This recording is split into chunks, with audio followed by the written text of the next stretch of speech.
अस्मद्गुरुभ्यो नमः। लक्ष्मीनाथसमारम्भं नादयामनमध्यमाम् अस्मदाचार्यपर्यन्तं वन्दे गुरुपरम्परां। वसुदेवसुतं देवं कंसचानूरमर्दनं देवकी परमानन्दं कृष्णं वन्दे जगद्गुरुं। शान्ताकारं भुजगशयनं पद्मनाभं सुरेशं विश्वाकारं गगनसदृशं मेघवर्णं शुभाङ्गं लक्ष्मीकान्तं कमलनयनं योगरुज्जानगम्यं वन्दे विष्णुं भवभयहरं సర్వలోకైకనాథం. ప్రియ భగవద్బంధువులందరికీ నమస్కారం. ఈరోజు మనం విష్ణు సహస్రనామంలోని 34వ శ్లోకం పై ధ్వంసం. విష్ణు విశిష్ట శిష్టేష్ట శ్రీఖండే నాశో రుష క్రోధ క్రోధకుత్కర్త విశ్వబాహుర్మహీధర. విష్ణు విశిష్ట శిష్టేష్ట శ్రీఖండే నాశో రుష క్రోధ క్రోధకుత్కర్త విశ్వబాహుర్మహీధర.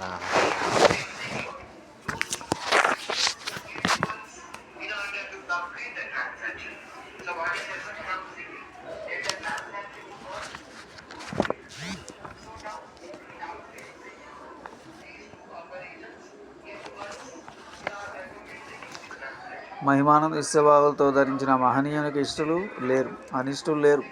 ఇష్ట చేసిన వారు ఇష్టలు, లేని వారు అశిష్టులు. వారిని కూడా తన ఇష్టవర్గంలో చేసుకునేందుకు ఇష్టమైన ప్రణాళిక ఒకటి ఉంది. శిష్ట మార్గంలో చెప్పిన మాట విని చేయవలసిన పని చేసేవాడు ఇష్టలు. అలా చేయని వాళ్ళని అదిరించి బెదిరించి సరైన మార్గంలో పెట్టిన పరమాత్మ సాత్వికమైన క్రోధం పనికి వస్తుంది. కోపమే పాపం. కానీ కోపం వల్ల పాపహారం అది జరిగితే అది కూడా పుణ్యమే అవుతుంది. శిష్టులకు ఇష్టలను ప్రోత్సహించేందుకు సర్వేశ్వరుడు క్రోధం నటిస్తాడు.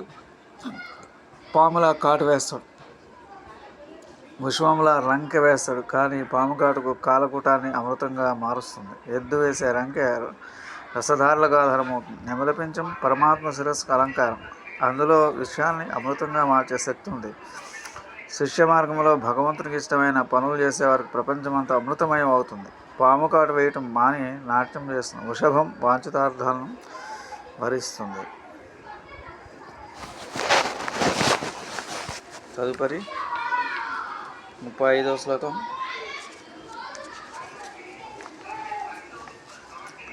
అచ్యుత ప్రేత ప్రాణో వాసవానుజ అపాం నిధిరధిష్టానం అప్రమత్త ప్రతిష్ఠిత. అచ్యుత ప్రేత ప్రాణదో వాసవానుజ అపాం నిధిరధిష్టానం అప్రమత్త ప్రతిష్ఠిత. 35వ శ్లోకం. ధ్యానం.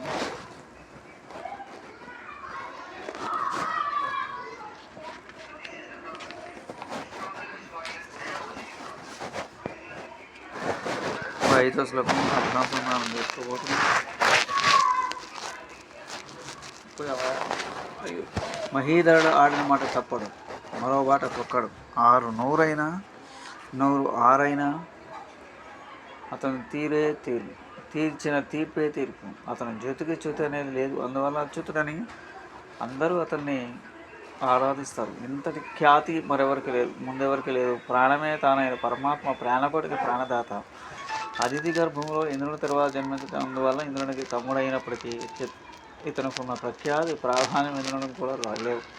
సృష్టిక్రమంలో ప్రప్రదమైన జలరాశికి అతడే మూలం. అనంత జలరాశి అతనిలో నిక్షిప్తమై ఉంది. నీరే కాదు, సకల చరాచర జగత్తు అతడి ఆధారం. అతనికి మరో ఆధారం లేదు. తనకు తానే ఆధారమై తనందరూ తానే ప్రకాశించే పరమాత్మ ప్రపంచంలో ప్రతి కణములో సుప్రతిష్ఠుడై ఉన్నాడు. స్వస్తి. జయ శ్రీరామ్.